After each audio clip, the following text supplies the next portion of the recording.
வணக்கம் friends, welcome to சுபீஸ் wonderland. இன்றைக்கி நம்ம சுபீஸ் ஒண்டர்லேண்டில் இந்த சீசனில் கிடைக்கிற மரவள்ளி கிழங்கு வச்சு ஒரு அருமையான வடை செய்ய போகிறோம் ஃப்ரெண்ட்ஸ். இது நார்மலான உளுந்த வடைக்கு ஒரு மாற்றாக மரவள்ளி கிழங்கு வடை செய்ய போகிறோம். எங்கள் அன்பான சப்ஸ்கிரைபர்களுக்கும் எதிர்கால சப்ஸ்கிரைபர்களுக்கும் நன்றி கலந்த வணக்கத்துடன் மரவள்ளி கிழங்கு வடை எப்படி பண்ணலாங்கிறத பார்ப்போம். வாங்க ஃப்ரெண்ட்ஸ். மரவள்ளி கிழங்கு வடை செய்ய தேவையான பொருட்கள்: 1 டம்ளர் உளுந்து எடுத்திருக்கேன், ஒரு லார்ஜ் சைஸ் ஆனியன் கட் பண்ணி வச்சுருக்கேன், கொத்தமல்லி கொஞ்சம் கட் பண்ணி வச்சுருக்கேன், க்ரீன் சில்லி 2 கட் பண்ணி வச்சுருக்கேன், மிளகு 1 டேபிள் ஸ்பூன், தேவையான அளவு உப்பு, ரைஸ் ஃப்ளார் ஒரு 1/2 கப் எடுத்திருக்கேன், கிழங்கு ஒரு 1/2 கிழங்கு எடுத்திருக்கேன். இந்த ஒரு பெரிய சைஸில் பாதி கிழங்குக்கு நான் 1 கப் உளுந்து எடுத்திருக்கேன். இதோட ரேஷியோ தான். இப்போ உளுந்து தேவையான அளவு தண்ணி விட்டு ஒரு 2 மணி நேரம் ஊற வச்சு எடுத்துகிட்டு வந்துக்கலாம். இப்போ உளுந்து நல்லா ஊறி வந்திருக்கு. இது நல்லா ஃபில்ட்ரு பண்ணி எடுத்துகிட்டு வந்திருக்கேன். தண்ணி எதுவும் இல்லாமல் ஃபில்ட்ரு பண்ணி எடுத்துகிட்டு வந்தாச்சு. இப்போ ஃபஸ்ட்டு கிழங்க கட் பண்ணிவிட்டு தோல் உரிச்சிக்கலாம்.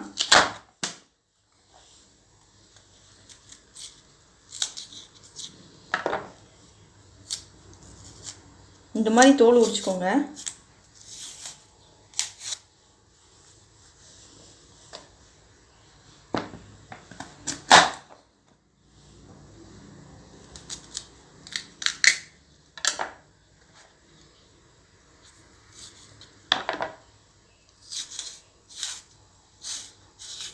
இப்போ இதை நம்ம துருவிக்கலாம். கட் பண்ண கிழங்க நல்லா வாஷ் பண்ணிக்கோங்க. எப்படின்னாலும் தோலில் லைட்டாக மண் இருக்கும், அது ஒட்ட தான் செய்யும். இப்போ வாஷ் பண்ணிவிட்டு நம்ம துருவி எடுத்துக்குவோம். முழு கிழங்க வச்சு துருவுறதை விட சின்னதாக கட் பண்ணிக்கிட்டோன்னா துருவ கொஞ்சம் ஈஸியாக இருக்கும்.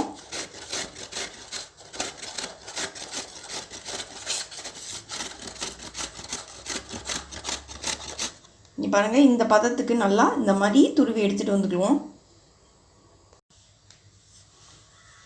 இப்போ உளுந்தை வந்து அரைச்சி எடுத்துகிட்டு வந்துக்குவோம். இது வந்து தண்ணி அதிகமாக ஊற்றிடாதீங்க. ஒரே ஒரு டேபிள் ஸ்பூன் மட்டும்தான் ஊற்ற போகிறேன். இப்போ அரைச்சி எடுத்துகிட்டு வந்துடுறேன்.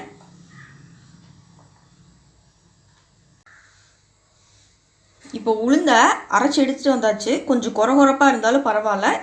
திரும்பவும் வந்து நம்ம இந்த துருவி வச்சுருக்க கிழங்க இது கூட ஆட் பண்ணிவிட்டு அரைக்க போகிறோம்.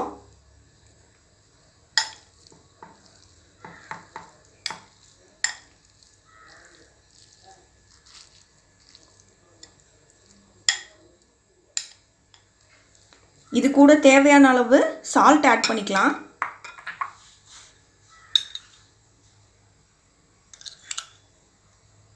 இப்போ இதையும் 1 டேபிள் ஸ்பூன் தண்ணி விட்டு அரைச்சி எடுத்துகிட்டு வர போகிறேன். இப்போ மாவை அரைச்சி எடுத்துகிட்டு வந்தாச்சு. இதை ஒரு மிக்சிங் பவுலுக்கு ட்ரான்ஸ்ஃபர் பண்ணிக்கலாம்.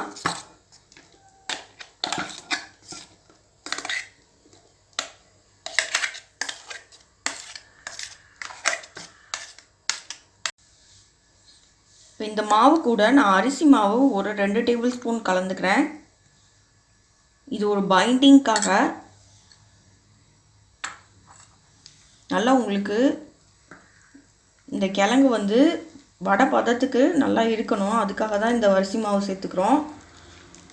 இப்போ உளுந்த மாவு கொஞ்சம் லூஸாக இருக்க மாதிரி நீங்கள் ஃபீல் பண்ணிங்கன்னா, வடை கன்சிஸ்டன்சிக்கு இல்லைன்னா அரிசி மாவு இன்னும் கூட எக்ஸ்ட்ரா சேர்த்துக்கலாம்.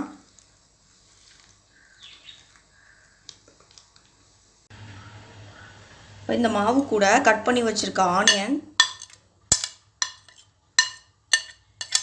மிளகு,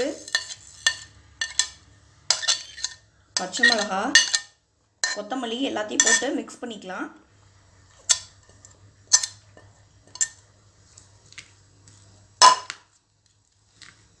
நல்லா மிக்ஸ் பண்ணிக்கோங்க. உங்களுக்கு மிளகு இல்லை மிளகா வந்து உங்களுக்கு உங்கள் காரத்துக்கு தகுந்த மாதிரி நீங்கள் ஆட் பண்ணிக்கோங்க. சில பேர் மிளகு விரும்ப மாட்டாங்க, அப்படின்னா மிளகை தவிர்த்துக்கலாம். நல்லா மிக்ஸ் பண்ணிக்கலாம்.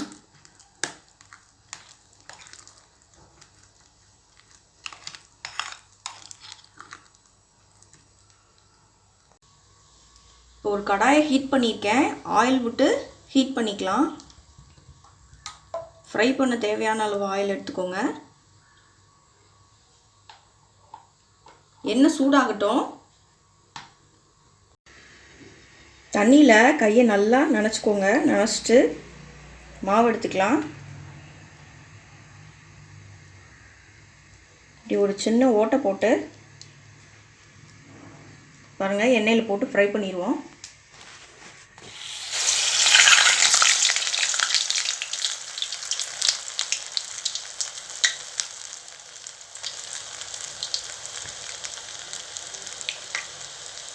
ஃபஸ்ட்டு 2 போடுறேன். அப்புறம்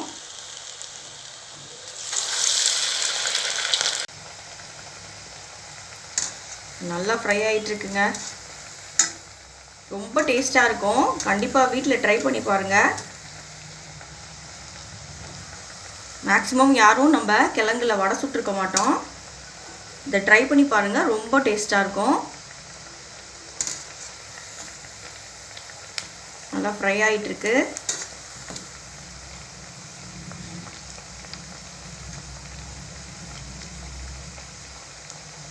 நல்ல ஒரு ஈவினிங் ஸ்நாக்ஸாக இருக்கும் நமக்கு.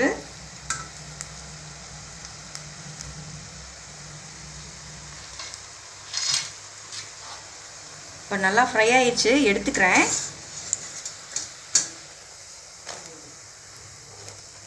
இப்போ ரொம்பவே சூப்பரான மரவள்ளி கிழங்கு வடை ரெடி ஆயிடுச்சு. இப்போ மீதி உள்ள மாவெல்லாம் இதே மாதிரி ஃப்ரை பண்ணி எடுத்துகிட்டு வந்துக்கிறேன்.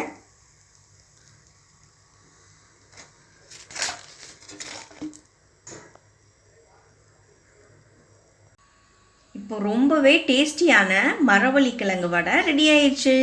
இந்த ரெசிபி உங்களுக்கு பிடிச்சிச்சுன்னா எங்கள் சேனலை லைக் பண்ணுங்கள், ஷேர் பண்ணுங்கள், சப்ஸ்கிரைப் பண்ணுங்கள் அண்ட் உங்கள் கருத்துக்களை கமெண்ட் பண்ணுங்கள். மீண்டும் இன்னொரு நல்ல ரெசிபியோடு உங்களை மீட் பண்ணுறேன். அதுவரை உங்களிடமிருந்து விடைபெறுவது சுபீஸ், ஒண்டர்லேண்ட். தேங்க்யூ.